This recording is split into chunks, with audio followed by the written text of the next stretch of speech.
Assalamualaikum warahmatullahi wabarakatuh. Para santri yang kami banggakan, Alhamdulillah pada kesempatan kali ini kita kembali pada Mathematic Class. Insya Allah akan membahas terkait peluang suatu kejadian.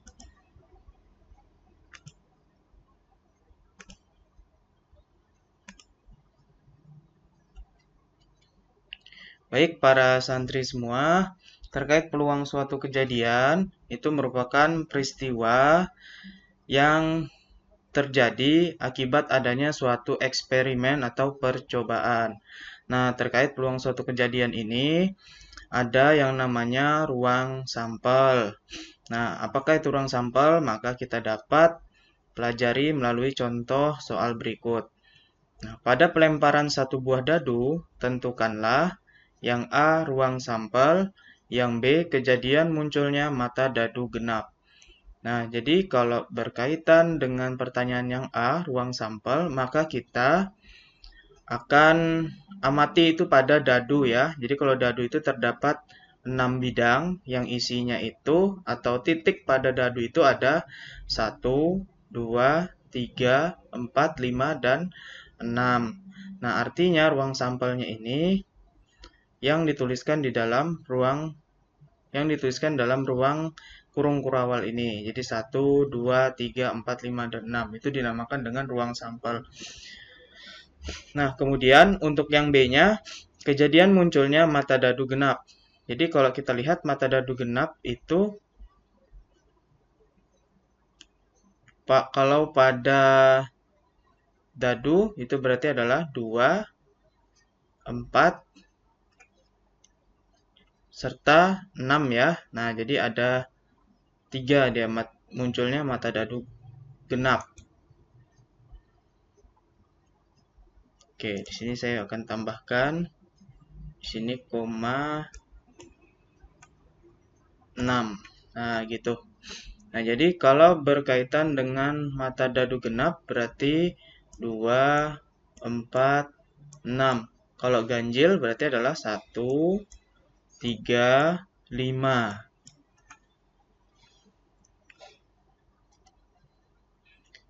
Nah, contoh berikutnya, pada pelemparan 2 buah dadu, tentukanlah yang A banyaknya anggota ruang sampel. Untuk yang B, kejadian munculnya 2 mata dadu yang jumlahnya habis dibagi 4. Nah, jadi untuk para santri, kalau untuk mengetahui banyaknya anggota ruang sampel untuk 2 buah dadu, maka kita dapat buat yang namanya tabel untuk 2 buah dadu itu. Nah, jadi kalau misalkan di sini saya buat ini adalah D1, kemudian ini adalah D2-nya. Maka kalau berkaitan sampel dadu itu kan ada titik yang 1, kemudian ada 2, 3, 4, 5, dan 6. Nah, ini dibuat dadu pertama. Dadu kedua juga sama ya, sampelnya itu 1, kemudian 2, 3, 4, 5, serta 6. Nah, kemudian kita silangkan ya di antara dadu 1 dan dadu 2 itu. Sehingga hasilnya seperti ini. Nah, jadi ada NS-nya itu sebanyak 36. Nah, nanti untuk adik-adik santri semua bisa coba di buku tulisnya ya, membuat tabel tadi. Untuk anggotanya itu kita dapat buat di kurung kurawal ini pasangannya. Jadi banyaknya anggota ruang sampelnya ada 36 apabila pelemparan 2 buah dadu. Kemudian untuk yang B, kejadian munculnya 2 mata dadu yang jumlahnya habis dibagi 4. Jadi kalau habis dibagi 4, kita cari nih mata dadu yang kalau dijumlah itu dapat habis membagi 4. Berarti kan 1 dan 3 kalau dijumlahin 4, 3 dan 1 dijumlahin 4, 2, 2 kalau dijumlahin 4, 2, 6 dijumlahin 8, tapi habis membagi 4, 6 dengan 2, 8, 5 dengan 3, 8, 3 dengan 5 juga 8, 6 dengan 6, 12. Nah, artinya terdapat di sini sebanyak 8 pasang ya, atau 8 kemungkinan kejadian untuk munculnya dua mata dadu yang jumlahnya habis dibagi 4. Oke, saya rasa mudah untuk dipahami para santri semua. Berikutnya, diketahui himpunan P sama dengan anggotanya A, B, C, D, E. Jika dari himpunan P tersebut diambil dua huruf tanpa memperhatikan urutan.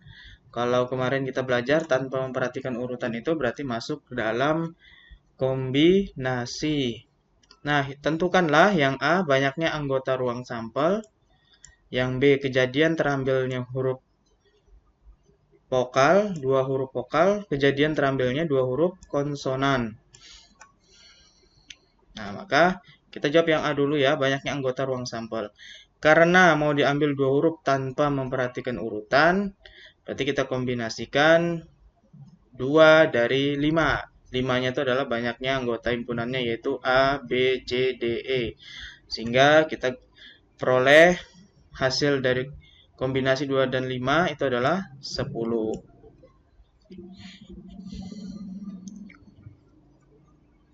Kemudian untuk, ini dulu ya.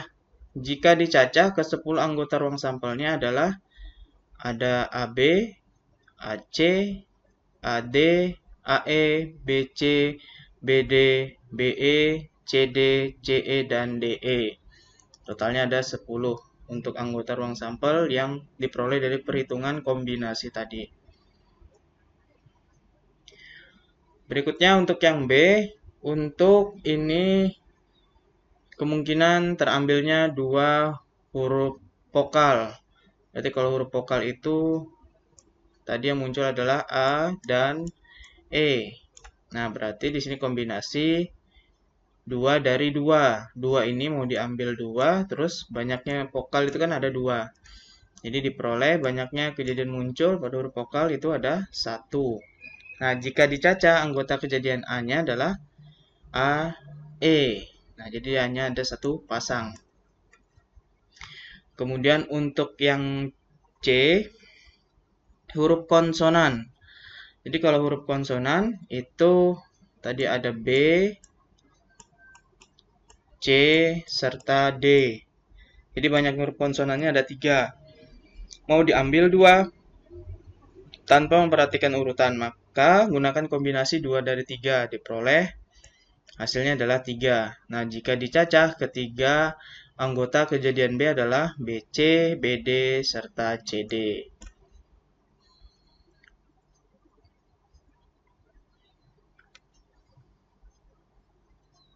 Nah, kita berikutnya masuk kepada apa sih yang dimaksud peluang suatu kejadian. Jadi, bila suatu kejadian A dapat terjadi dalam NA, cara dari seluruh NS, cara yang mungkin, maka peluang atau probabilitas kejadian A dirumuskan PA sama dengan NA dibagi NS. Nah, jadi kalau bahasa yang sederhananya itu, untuk NA itu banyaknya kemungkinan suatu kejadian yang muncul. Nah, itu dikatakan NA. Jadi saya ulangin ya, kalau NA itu banyaknya suatu kejadian yang muncul atau yang memungkinkan. Kalau NS itu adalah banyaknya keseluruhan sampel atau banyaknya titik sampelnya dalam suatu kemungkinan. Nah, kemudian nilai peluang yang paling rendah itu adalah 0. Jadi kalau nilai peluang 0 itu artinya kejadian yang tidak mungkin terjadi. Lalu ada nilai peluang yang paling tinggi adalah 1. Kalau 1 artinya peluangnya itu kejadiannya pasti terjadi.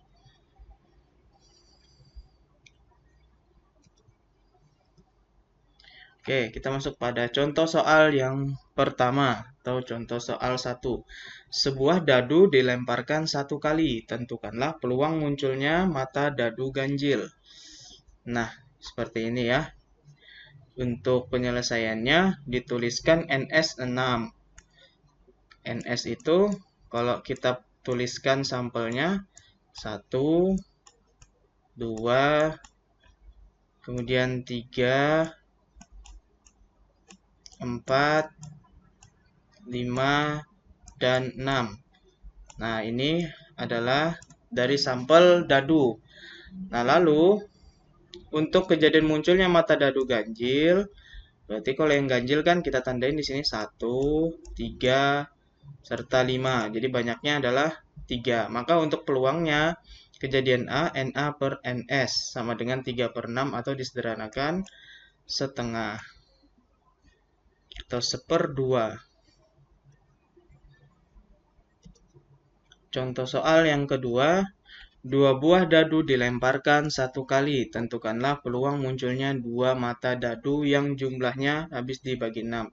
Oke, jadi para santri harus ingat kalau dia 2 buah dadu, NS-nya itu adalah 36. Nah, 36. Lalu kita cari banyak kejadian yang mungkin muncul untuk mata dadu yang jumlahnya habis dibagi 5. Maka kita peroleh ini 1, 4, mata dadu 1 dengan mata dadu 4, kemudian mata dadu 4 dengan 1, mata dadu 3 dengan 2, mata dadu 2 dengan 3, mata dadu 6 dengan 4, mata dadu 4 dengan 6, serta mata dadu 5 dengan 5.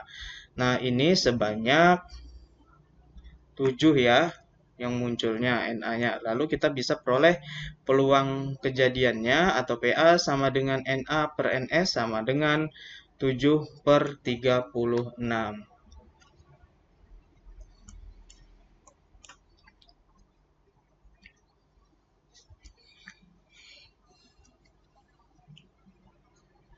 Contoh soal yang ketiga.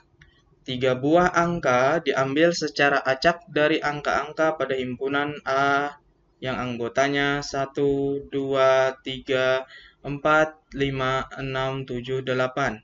Jika urutannya tidak diperhatikan, maka tentukanlah peluang terambilnya ketiganya angka genap. Nah, jadi seperti ini untuk para santri semua. Kita kalau ada istilah diambil secara acak ataupun juga urutan yang tidak diperhatikan, maka gunakan masalah ini dengan C, yaitu adalah kombinasi. Kalau kombinasi yang mau diambil itu adalah 3, berarti serta banyaknya anggota dari himpunan itu ada 8, maka untuk mencari NS-nya kombinasi 3 dari 8 diperoleh 56. Nah, lalu kita lihat di sini yang genap itu yang mana aja, kita tandain dulu yang genap. Ketiganya angka genap, berarti kalau genap kan 2, 4, 6, 8. Berarti untuk banyaknya kejadian yang genap itu ada 4. Nah, tapi mau diambil 3, maka kita gunakan NA-nya kombinasi 3 dari 4. Nah, seperti itu ya.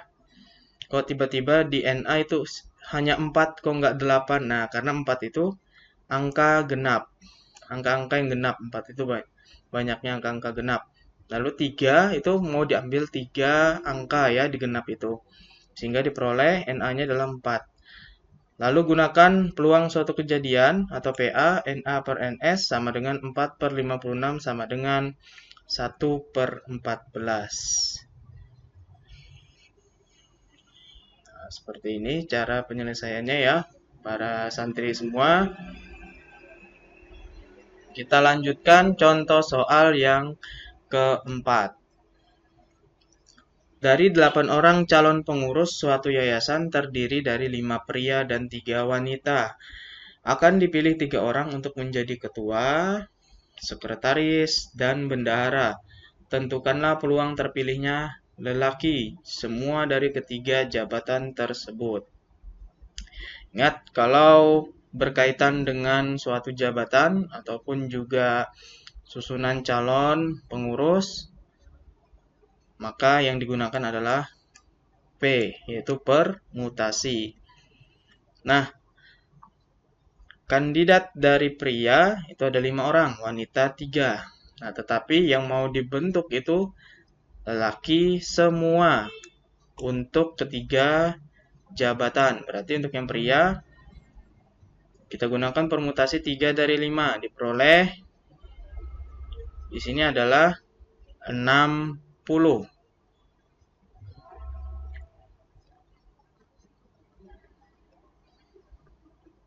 Kemudian kalau wanita, nah itu nggak ada diambil. Jadi permutasi 0 dari 3, yaitu hasilnya adalah 1. Lalu untuk suatu kejadiannya, karena di sini 5 pria dan 3 wanita, karena dan itu ya, maka dikalikan. 60 kalikan 1, maka NA-nya adalah 60. Nah, lalu kalau NS, itu permutasi 3 dari 8. 8 itu artinya jumlah orang yang mau buat calon pengurus itu kan 5 pria dan 3 wanita dijumlah, berarti ada 8 orang. Mau dibentuk 3. Berarti permutasi 3 dari 8 itu adalah diperoleh 336 atau NS-nya sama dengan 336. Nah, jadi untuk PA-nya NA per NS. Peluang suatu kejadiannya 60 dibagi 336. Kalau disederhanakan menjadi 5 per 28. Nah, jadi kita kembalikan ke soalnya. Peluang terpilihnya lelaki semua dari ketiga jabatan tersebut adalah 5 per 28.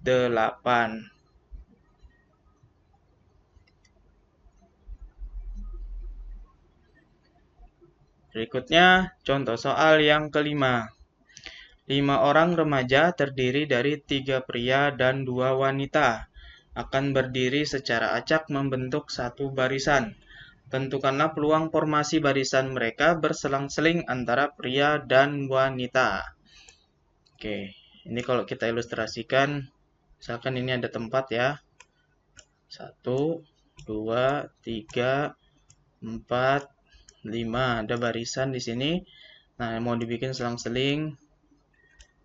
Ini P1, lalu di sini W1, kemudian ini adalah P2, ini kemudian ini adalah W2, serta ini adalah P3. Oke, jadi kalau kita buat susunannya selang-seling itu jadi seperti ini. Nah, kemudian bagaimana cara mencarinya? Maka kita tentukan dulu NS-nya. Jadi kalau NS itu 5 orang itu masuk ke sini kan nanti bebas tuh ya. Artinya kita bisa gunakan permutasi dari 5. 5 faktorial sama dengan 120. Nah, peluang suatu kejadiannya karena dibuat selang-seling. Artinya kalau pria itu 3, berarti di sini 3. Kemudian di sini ngisi untuk yang pria yang kedua ini 2, sisanya di sini 1. Berarti untuk pria itu ada permutasi 3 itu adalah 6. Kemudian untuk wanita ada 2 di sini. Berarti ini 2 serta sisanya di sini tentu 1 pilihan. Sehingga 2 kali 1 itu adalah 2. Atau dikalikan karena di sini pria dan wanita berselang-seling, 6 kali 2 adalah 12. Lalu bagaimana peluang suatu kejadiannya? Jadi PA sama dengan NA per NS. Untuk PA sama dengan, sorry ini kebalik, 12 per 120 sama dengan 1 per 10. Baik, mudah-mudahan bisa dipahami ya oleh para santri semua. Jadi kalau saya ulangin ini kondisi dia membentuk barisan yang selang-seling. P1, W1, P2, W2, P3. P itu untuk pria, W untuk wanita. Nah, untuk P1, kemungkinannya kan 3 pria nih. Jadi tempat pertama ini kemungkinan 3 orang bisa mengisi. Nah, lalu nanti di tempat yang setelahnya W1 itu ada 2 kemungkinan. Serta yang setelahnya W2 itu ada 1 kemungkinan. Dikalikan, diperoleh 6. Nah, untuk yang wanita setelahnya P1 itu ada 2 kemungkinan. Serta untuk yang W2 itu hanya ada 1 kemungkinan. Kemudian dikalikan yaitu adalah 2. Sehingga 2 kali 1, 2. Kalikan tadi dengan yang pria, 6. Berarti ada 12. Peluang suatu kejadiannya atau PA 12 per 120 sama dengan 1 per 10.